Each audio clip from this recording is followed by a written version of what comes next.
Good evening प्यारे विद्यार्थियों। मैं पुष्पेंद्र सिंह चौधरी आप सभी कृषि विद्यार्थियों का आशा एकेडमी में स्वागत करता हूं। आशा ऑल एग्रीकल्चरल सॉल्यूशन एकेडमी, जो कि सीकर में सर्किट हाउस के पास स्थित है।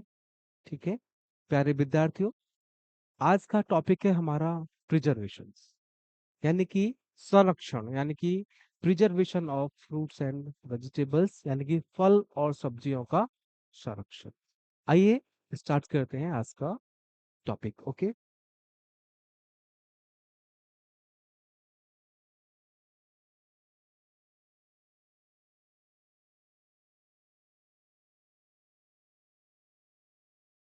प्रिजर्वेशन ऑफ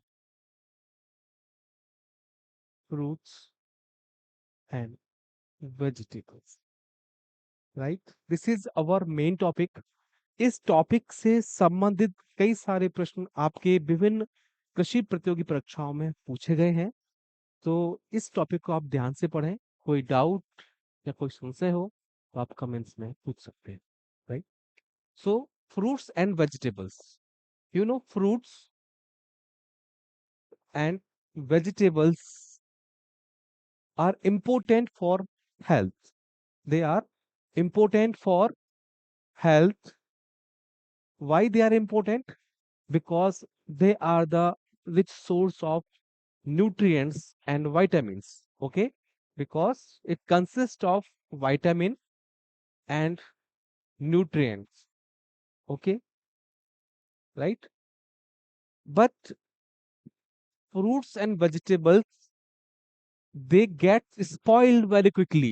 मीन्स जो फल हैं, सब्जियां हैं जिसको आप ताजा तोड़ के लाए हैं, दे गेट्स बहुत जल्दी क्या है वो खराब हो जाते हैं। Okay, they gets spoiled very quickly. That is why it get spoiled, because it consists of high amount of moisture, यानी कि फ्रूट्स और वेजिटेबल्स में क्या पाया जाता है, अधिक मात्रा में नमी पाई जाती है। ओके, अधिक मात्रा में नमी होने की वजह से और हाई मेटाबॉलिक एक्टिविटीज कैसे होते हैं इसमें, फास्ट होते हैं, जैसे कि ट्रांसपीरेशन, रेस्पिरेशंस एंड रेस्पिरेशंस एंड ट्रांसपीरेशंस। इसकी वजह से क्या होता है, फल और सब्जियां क्या हो जाते हैं, खराब हो जाते हैं। ठीक है, तो अब हम टॉपिक पे आते हैं, डेफिनेशन ऑफ प्रिजर्वेशन। क्या डेफिनेशन है प्रिजर्वेशन की, उसको पढ़ेंगे, राइट। प्रिजर्वेशन क्या है या संरक्षण क्या है, संरक्षण क्या है, it is a technique, technique और practices which are applied to both fresh and processed horticultural produce to extend the shelf life of shelf life of products without affecting its quality, without affecting its quality for future use। Okay, that is called preservation। इसका मतलब ये है कि जो भी फल और सब्जियां हम तोड़ के लाते हैं, उसमें कुछ ऐसे प्रैक्टिसेस अप्लाई किए जाते हैं ताकि वो जो है उसके सेल्फ लाइफ को आगे बढ़ा सके, यानी कि उसके स्टोरेज पीरियड को बढ़ा सके और उसके फ्यूचर में हम उसको यूज में लें विदाउट अफेक्टिंग इट्स, बिना क्वालिटी में या गुणवत्ता में बिना कमी आए हुए उसको लंबे समय तक स्टोर करना ही क्या कहलाता है, आपका प्रिजर्वेशन या संरक्षण कहलाता है. Okay. Preservation, it mainly works on three principles. Okay, how many principles are involved in preservations? Broadly, there are three principles which are involved in preservations, right? So before I come on the preservations principle, I will tell you the what is the aim of preservation. यानी कि जो संरक्षण करने के क्या लाभ हैं या क्या बेनिफिट्स हैं, उसको हम आगे पढ़ते हैं, राइट? बेनिफिट्स ऑफ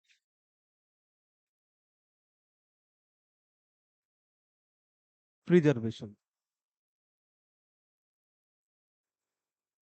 ओके, मतलब क्या लाभ है प्रिजर्वेशन करने का? तो पहला जो पर्पज है प्रिजर्वेशन करने का वो है कि जो माइक्रोब्स हैं जिसकी वजह से, या सूक्ष्म जीवाणु हैं जिसकी वजह से फल और सब्जियां खराब होते हैं, उसको क्या करता है ये? दूर करता है या हटाता है. Okay. First one is it helps in eliminating the eliminating the microbes from fruits and vegetable surface. ठीक है.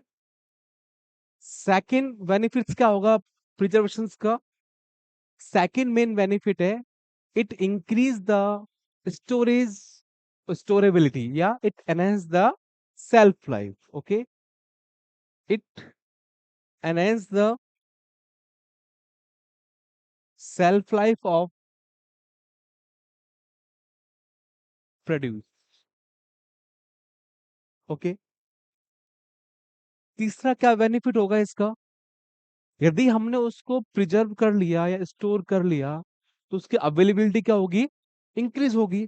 Suppose the fruits and vegetables जिसको हम जो है एक सीजन में ही उगाते हैं, लेकिन उसकी availability through out of year हो जाएगा. एट एनी प्लेसेस अवेलेबिलिटी इसका इजी हो जाएगा. ओके. तो थर्ड बेनिफिट्स क्या होगा? It increases the availability availability through out of year at any stage. That is called third benefits. Fourth benefit क्या होगा? फोर्थ बेनिफिट ये होगा कि जो फूड वेस्ट होगा, उस वेस्ट को हम क्या है, रोक सकते हैं. Means the losses which occurs due to spoilage gets minimized by the help of preservations. Okay. Fourth the benefit है, it helps in reduction of wastage.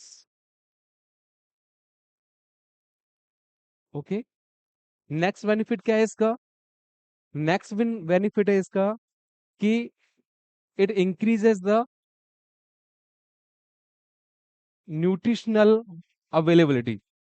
Nutritional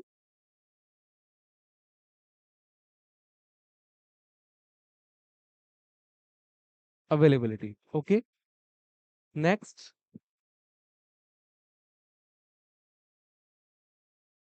it increases the per capita income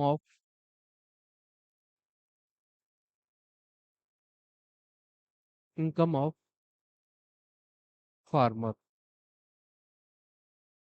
okay. और preservation जो है, जो horticulture based industries हैं उसके लगाने में क्या मदद करता है? It helps in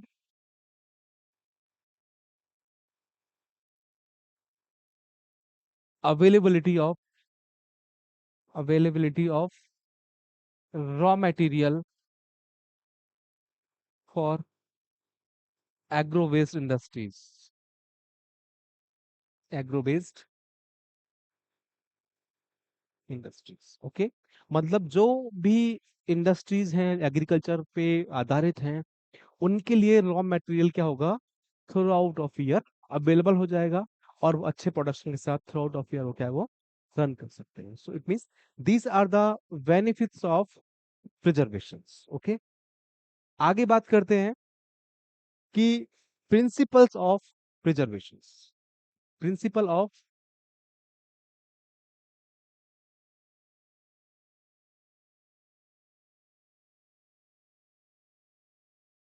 preservation. Okay, so preservations के जो सिद्धांत हैं, मूल रूप से तीन प्रिंसिपल ऑफ प्रिजर्वेशन है, उसके तीन सिद्धांत हैं जिसको ब्रॉडली तीन क्लासिफाई किया गया, बताया गया है.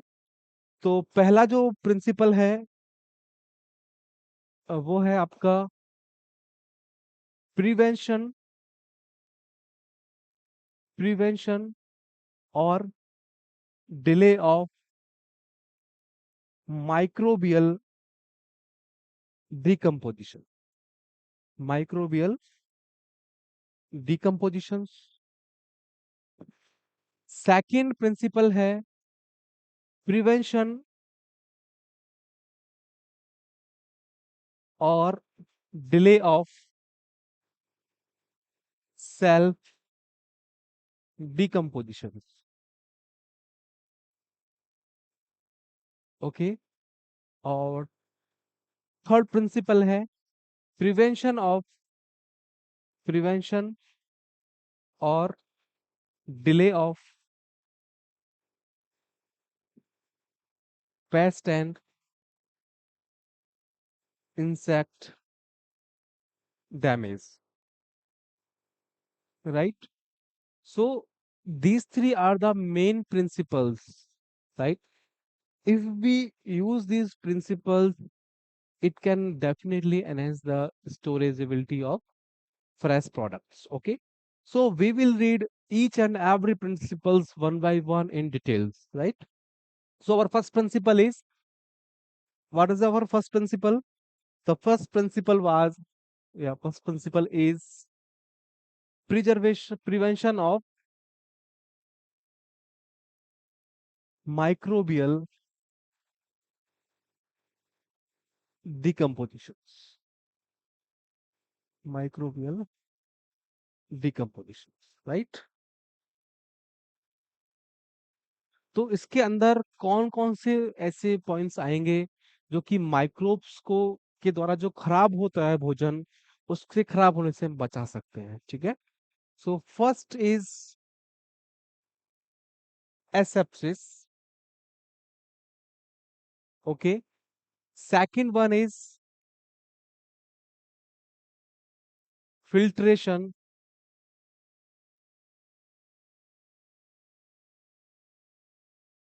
Third one is hindering the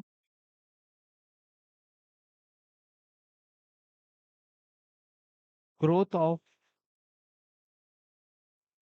microorganisms. Microorganisms. Okay,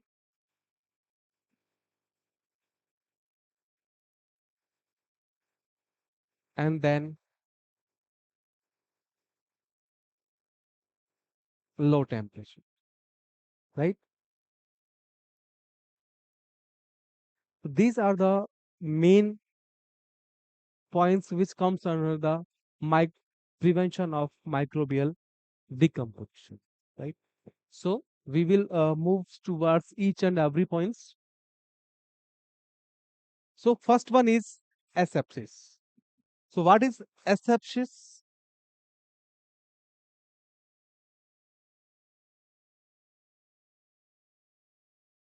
Asepsis का मतलब क्या होता है? It means, एज आपने इससे पहले जो स्लाइड पढ़ी हैं उसमें आपने पढ़ा होगा कि microbes are responsible for spoilage. Right? तो एसेप्सिस का मतलब है कि जहां भी हम फूड को स्टोर कर रहे हैं या कोई भी प्रैक्टिस फॉलो कर रहे हैं, उस स्थान पर यदि माइक्रोब्स की एंट्री नहीं होती है या माइक्रोब्स को उस एरिया में आने से रेस्ट्रिक्ट कर दिया जाता है, उसे हम कहते हैं एसेप्सिस कंडीशंस. ओके, तो जो जब हम फलों को तोड़ के लाते हैं या सब्जियों को तोड़ के लाते हैं, तो उस समय क्या होता है कि फल और सब्जियों पे कई इस तरह के माइक्रोब्स पाए जाते हैं, क्योंकि फल क्या है, हवा में पेड़ डाली पे लटका हुआ है और उसके चारों ओर क्या है, एक एनवायरमेंट है, हवा में क्या है, कई तरीके के माइक्रोब्स है। तो उन माइक्रोब्स को हटाना ही क्या कहलाता है, या उस जिस जहां भी हमें प्रैक्टिस फॉलो कर रहे हैं वहां से माइक्रोब्स को स्थित जो प्रेजेंस है उसको क्या है, हटाना, वो क्या कहलाएगा आपका एसेप्सिस कहलाता है, right. So it is the conditions where microbes do not allow to enter food storage area or any step of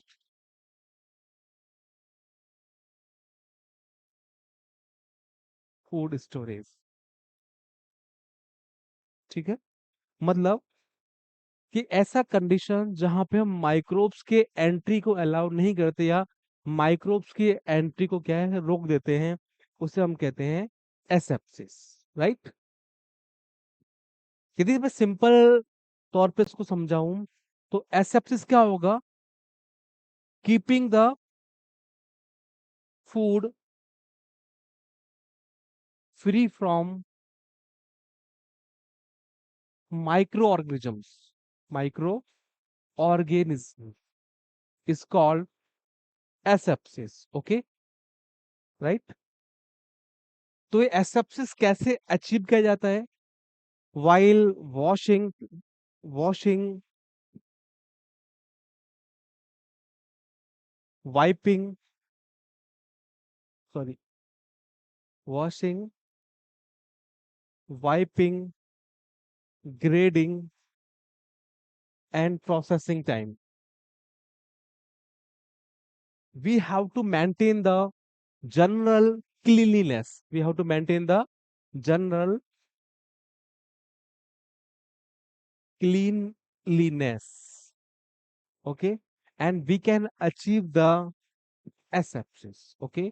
जैसे फलों को तोड़ने के बाद उनको वॉशिंग प्रॉपर तरीके से की जाए, उनको ग्रेडिंग सही तरीके से किया जाए, और उनको पैकेजिंग के टाइम पे या उनको प्रोसेसिंग के टाइम पे, या आप लोड कर रहे हो जहां पे उसको स्टोर कर रहे हो, उस एरिया को हमें क्या है, माइक्रो ऑर्गेनिज्म फ्री बनाना है, यानी माइक्रो ऑर्गेनिज्म रहित होना चाहिए, उसको हम क्या कहते हैं, एसेप्सिस कहते हैं, राइट।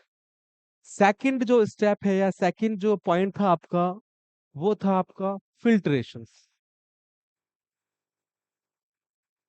Filtration, okay. फिल्ट्रेशन का मतलब क्या है, स्पेशली फिल्ट्रेशन जो काम आता है वो काम आएगा प्रोसेस प्रोडक्ट के लिए, okay. It is always use for the always use for the processed product, processed products, okay. जैसे कि मेनली जो हम काम में लेते हैं, लिक्विड प्रोडक्ट्स के काम में लेते हैं, जो लिक्विड बिवरेज होते हैं, चाहे वो फर्मेंटेड बिवरेज हो या आपके नॉन फर्मेंटेड बिवरेज, यानी कि या तो वो किण्वन के द्वारा बने हुए प्रोडक्ट हैं या आपके अनफर्मेंटेड बिवरेज हैं, उसको फिल्टर करने के काम में या उससे माइक्रोब्स को रिमूव करना है, तो हम क्या लेते हैं, फिल्ट्रेशन काम है। जैसे कि जूसेस, जितने भी जूसेस हैं चाहे वो फर्मेंटेड हो या नॉन फर्मेंटेड, इसके अंदर आपने RTS, nectar, cordial, cross, squash etcetera, ये सब कैसे हैं, नॉन फर्मेंटेड बिवरेजेस या नॉन फर्मेंटेड जूसेस होते हैं, ठीक है। तो इनसे यदि माइक्रोब है, if the liquid consist of micro organisms, micro organisms, it can be, it can be means the microbes, it can be means microbe can be removed, can be removed by the means of, by the means of bacterial proof filter, bacterial proof filter. It means the liquid है जो आपके पास है, it has to be pass through this filters. जो liquid है, उस liquid को इस फिल्टर के माध्यम से क्या किया जाता है, निकाला जाता है। So whatever microbes are there, it will be on this bacteria proof filter. तो कौन से फिल्टर्स काम में लिए जाते हैं? तो कॉमनली यूज होता है एक तो एस्बेस्टस, एस्बेस्टस फिल्टर और porcelain filter, porcelain filters. So these two filters are commonly utilized to for the filtering purpose. Means they asbestos and porcelain, asbestos and porcelain act as a bacteria proof filter. तो यदि कोई microbes है और microbe जो है liquid में है, तो उसको रिमूव करने के लिए हम हाई टेम्परेचर नहीं लेंगे, क्योंकि हाई टेम्परेचर पे कभी कभी क्या होता है, न्यूट्रिएंट्स वैल्यू क्या है, कम हो जाती है। जो भी प्रोडक्ट है आपके पास, जो भी जूस बना रहे हैं, उसका हाई टेम्परेचर पे बॉईल करने से क्वालिटी क्या हो जाएगी, इंफीरियर हो जाएगी। तो उसमें से मैक्सिमम माइक्रोब्स को इस मेथड से क्या कर सकते हैं, फिल्ट्रेशन से क्या कर सकते हैं, हम क्या है, रिमूव कर सकते हैं, राइट। नेक्स्ट प्रिंसिपल है आपका हिंडरिंग द हिंडरिंग और रेस्ट्रिक्टिंग द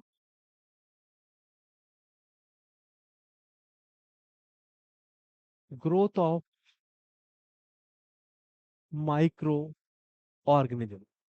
ठीक है, यानी कि माइक्रो ऑर्गेनिज्म ग्रोथ को रोकना, या उसकी जो ग्रोथ है, यानी कि उसका मल्टीप्लिकेशन रेट है माइक्रो ऑर्गेनिजम्स का, उसकी ग्रोथ को क्या करते हैं हम यहाँ पे, कंट्रोल करते हैं। ठीक है, तो इसमें कौन कौन से मेथड्स अवेलेबल हैं, कौन कौन से पॉइंट्स को इंक्लूड किया जाएगा?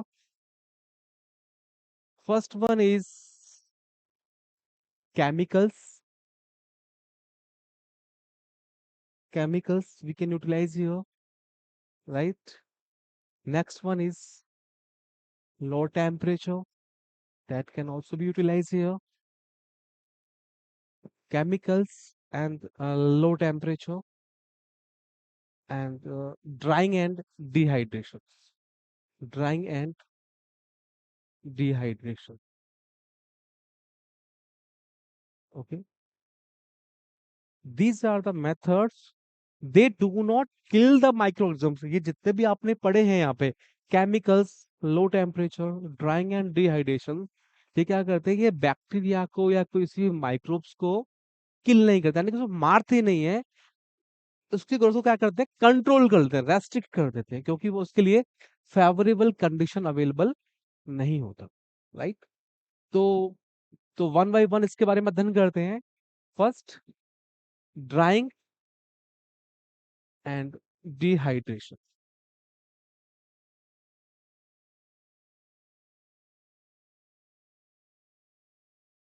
ओके, क्या मतलब है ड्राइंग और डिहाइड्रेशन का? हालांकि ड्राइंग और डिहाइड्रेशन दोनों में ही हम क्या है, मॉइस्चर को क्या करते हैं, रिमूव करते हैं। So we remove the moisture in both the conditions, but the difference is dehydration is followed under the control conditions. Control condition यानी कि temperature, air and humidity, and humidity. It can be easily controlled under the dehydrations, but under drying we do not control the temperature, air and humidity. तो जो final quality होगी after the removing of moisture, right, that will be very fine in dehydration, right? So what, how we will write here, क्या लिखेंगे यहाँ पे? Dehydration means it is the practice of removal of moisture, moisture from fresh fruits and vegetables, from fresh fruits and vegetables, okay, under controlled conditions. Control condition of temperature, air, and humidities. That will be called dehydrations. Under the dehydrations, whatever quality will be formed, it will be the superior quality. It means superior quality dry products can be obtained by the dehydration. Okay, superior quality, superior quality can be expected, can be expected under dehydrations, right?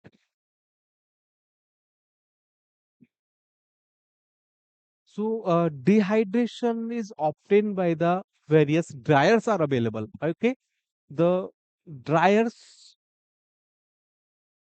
are utilized for dehydrations. Yeah, drying. Sorry only dehydration. ठीक है, मतलब moistures को remove करने के लिए effectively हम क्या करते हैं, कई तरह के ड्रायर्स यूज करते हैं, जैसे cabinet dryers, bin dryer, foam mat dryer, spray dryers. several kinds of dryers are available. They just work on the principle of removal of moistures. Okay, especially at what should be the minimum amount of moisture at the time of storage, right?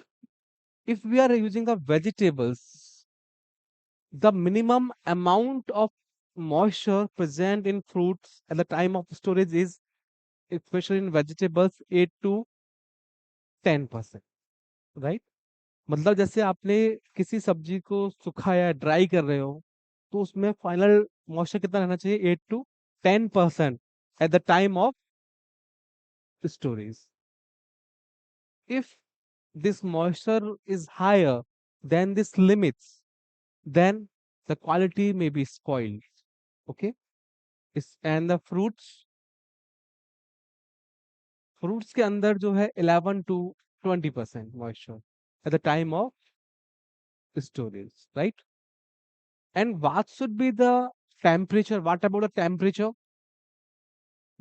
If it is the vegetables, the the final temperature,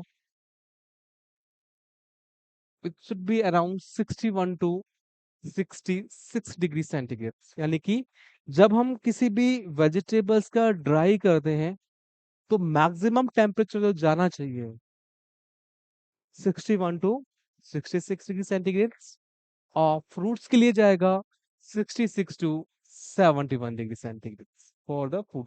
the final temperature for dehydration for fruits, it should be 66 to 71 and 61 to 66 degree centigrade for vegetables. And the initial temperature,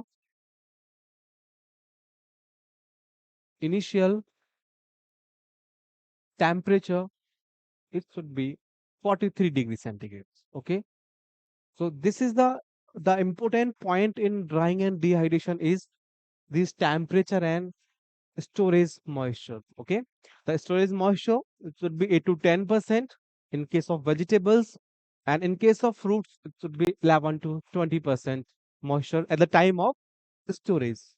What about the final temperature? If we are using the vegetables, then 61 to 66, and in case of fruits, 66 to 71 degrees centigrade, and initial temperature 43 degrees centigrade, right? So this 43 degrees centigrade is common for both the fruits and vegetables, right? However, this final temperature is also depend upon the how amount of moisture and the nature of fruits. So this final temperature is that much. It is not for equal all the vegetables. ऐसा नहीं कि सारे vegetables को 61 to 66 ही करना है. No. So further, it's depend upon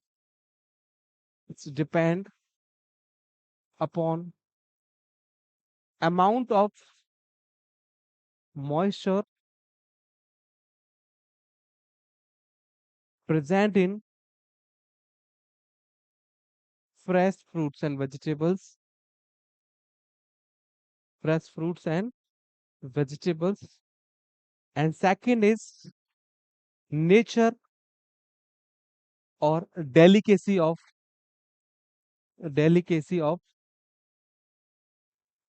horticultural produce. Horticultural produce. Okay. So this is the drying and dehydrations, right? Next is, so you should know what we have learned: low temperature, drying and dehydration, and chemicals. So these do not kill the microorganisms, they just control on the multiplication rate of microorganisms. This is the principles, right?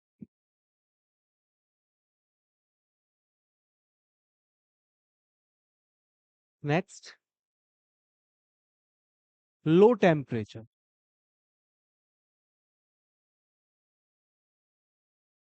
Okay, low temperature यानी कि कम तापमान पे रख के हम कैसे fruits और vegetables को स्टोर कर सकते हैं। तो लो टेम्परेचर में मुख्यतः तीन पॉइंट्स आते हैं। One is cellar storage, cellar storage. Next one is refrigeration, refrigeration. And third one is freezing. Okay, before I just come on these three steps, I would like to bring your attention to certain points. You know, the fruits and vegetables, fruits and vegetables, right? You might be knowing all the agricultural products, agricultural fresh products, maybe horticulture or maybe agriculture and agronomy products. They are considered as living entity. They are considered as living entity, यानी कि फल और सब्जियों को एक जीवित की संज्ञा दी गई है। क्यों? What is the reason? Because there is a continuous respirations, continuous respirations. Okay, because of the continuous respirations, there will be the continuous breakage of food. If the respiration is higher in any of the fruits or vegetables, which is climatic or non-climatic, if higher the respirations, higher will be the breakage of store food. Okay, यानी कि फलों और सब्जियों के अंदर जो भी संचित भोजन है, it may be in form of starch, it may be in form of sugar.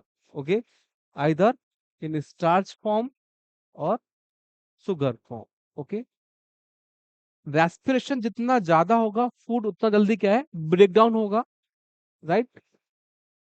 तो that respiration is controlled by the temperature. The respiration is controlled by the temperature. Okay, if higher the temperature, higher will be the respiration rates. Okay, and spoilage कैसा होगा? Fruits और vegetable spoilage क्या हो जाएगा? ज्यादा होगा। Means both are the positive. Means higher the temperature, जितना ज्यादा तापमान होगा, रेस्पिरेशन रेट भी क्या होगी? ज्यादा होगी। और फल और सब्जी का जल्दी से क्या हो जाएंगे? खराब हो जाते हैं। ठीक है, तो जो लो टेम्परेचर करता क्या है?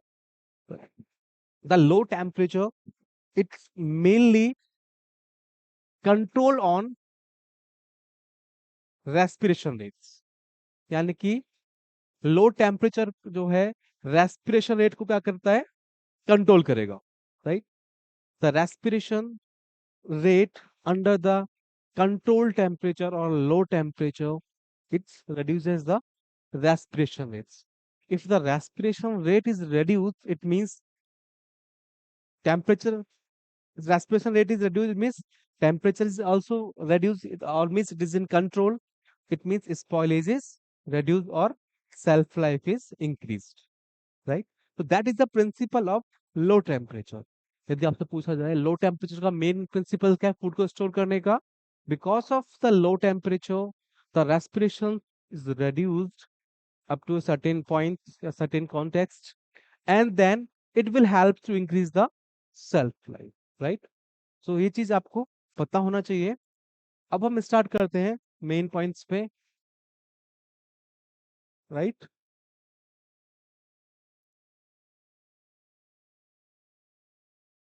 सो what is cellar storage? Next is cellar. Cellar का मतलब क्या होगा स्टोरेज का? The storage underground, these are the underground storage. Okay, these are the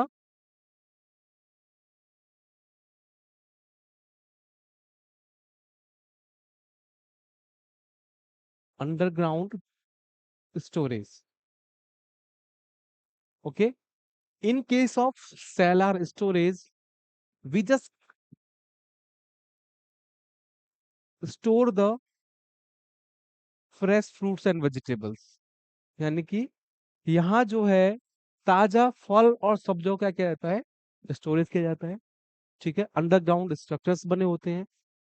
तो यहाँ जो टेम्परेचर में वेरिएशंस है, the outer temperature and inner temperature, inner temperature of seller, जो वेरिएशन होगा वो कितना होगा, 15 डिग्री सेंटीग्रेड की लगभग होता है। मतलब अंडरग्राउंड में जो हम स्टोरेज बनाते हैं उसके अंदर जो टेम्परेचर का वेरिएशन होगा, जो बाहर जो टेम्परेचर हो और अंदर के टेम्परेचर में वेरिएशन है, वो क्या होगा, अराउंड 15 डिग्री सेंटीग्रेड पाया जाता है।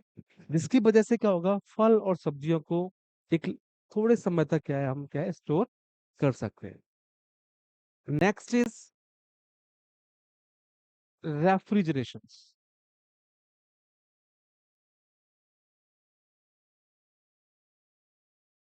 रेफ्रिजरेशन क्या है? especially on low temperature, especially we are using in our homes refrigerator, right? यानी कि हम जो रेफ्रिजरेटर यूज किए जाते हैं उसके अंदर टेम्परेचर कितना होता है, less than 10 degree centigrade, right. तो यहाँ जो टेम्परेचर होगा 0 to 5 degree centigrade, it will not be exact zero, about zero है ना। 0 to 5 डिग्री सेंटीग्रेड टेम्परेचर में मेजर मेंटेन किया जाता है रेफ्रिजरेशन में, यानी कि जहां पे हम फ्रिज यूज करते हैं उसमें कितना किया जाए, 0 to 5 degree centigrade.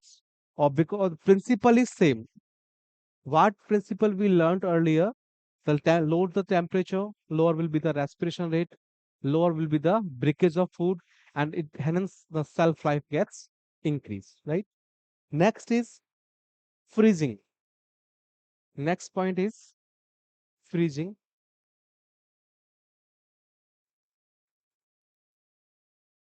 Okay, freezing means, इसको पहले इसका प्रिंसिपल हम समझते हैं।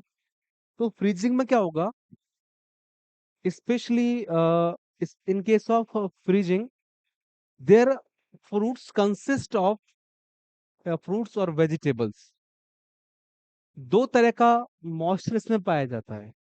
ठीक है, one is free moisture,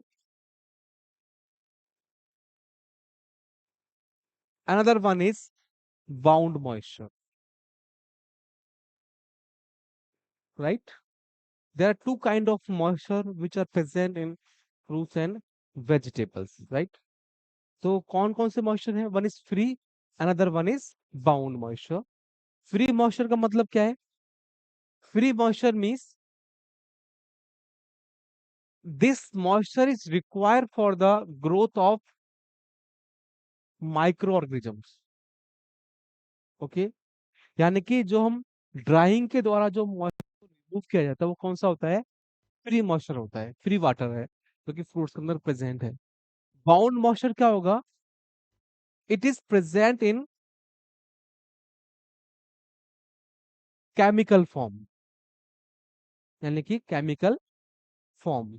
okay, and it is not available for the growth of micro organisms. मतलब कि ये जो मॉइस्चर है, यानी कि बाउंड मॉइस्चर है, it is not available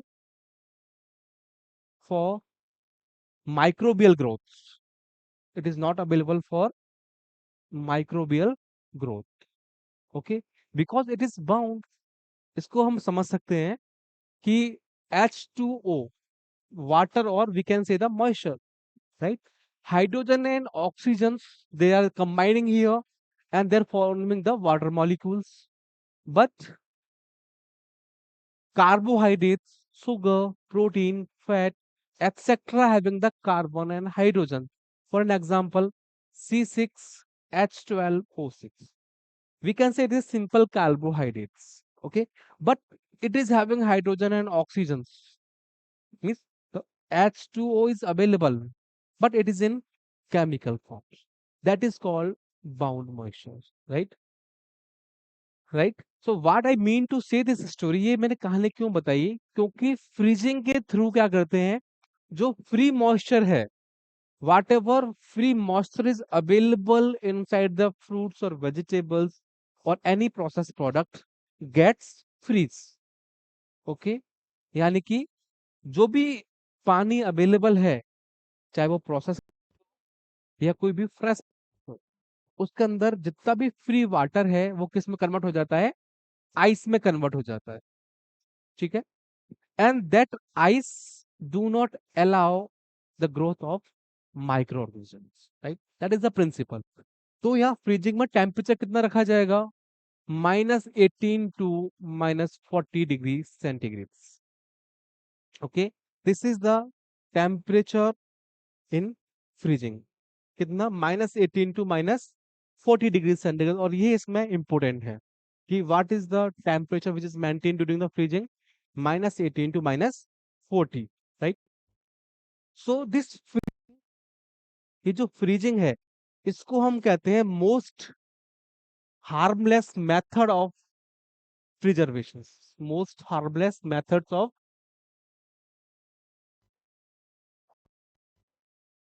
food food preservation. Okay, जैसे कि जूसेस के पल्प को स्टोर करने के लिए, पल्प को, चाहे कोई भी जूसेस प्रोडक्ट हो, चाहे मैंगो हो, पपाया हो, बनाना हो, कोई भी प्रोडक्ट हो, चाहे वो पाइनएप्पल हो, किसी भी, उसके करने के लिए हम क्या करते हैं, फ्रीजिंग मेथड्स को यूज में लिया जाता है, राइट. तो important is -18 to -40 degree centigrade, इसमें इंपोर्टेंट है. And this is the main principles here, because what is the principle behind the freezing. Freezing जो है क्या करता है कि whatever free moisture which are available in fruits get freeze, or else free moisture convert into the ice when it exposed to the temperature of -18 to -40 degree centigrade, and it converts into the ice, then it does not allow the moist microorganisms to grow on it, right. So this is called freezing. Okay, so प्यारे विद्यार्थियों, और ये है आज का कुछ classes के अंश. अगले अध्याय में इसको हम आगे शुरू करेंगे, जैसे कि low chemicals, high temperature, pasteurization, sterilization, and then आगे चलेंगे इरेडिएशंस, राइट. जैसे अपन कोल्ड स्टरलाइजेशन भी कहते हैं, और इसमें गामा रेज का कॉमनली इस्तेमाल किया जाता है. ठीक है, तो आज के सेशन में इतना ही, और नेक्स्ट सेशन में फिर मिलेंगे, आगे इसका कंटिन्यूएशन अपन करेंगे. तो यदि आपको ये क्लास पसंद आई हो, काइंडली लाइक्स करें, सब्सक्राइब करें. ठीक है, और फिर से मैं आपको बताना चाहूंगा कि ये जो आप क्लास देख रहे हैं वो आप आशा एकेडमी के थ्रू के माध्यम से आप क्लास देख रहे हैं. Asha means all agriculture solution academy, जो कि आपके सीकर में है, सर्किट हाउस के पास स्थित है. आप कभी भी हमारे कार्यालय में आके विजिट कर सकते हैं. धन्यवाद, and thank you so much for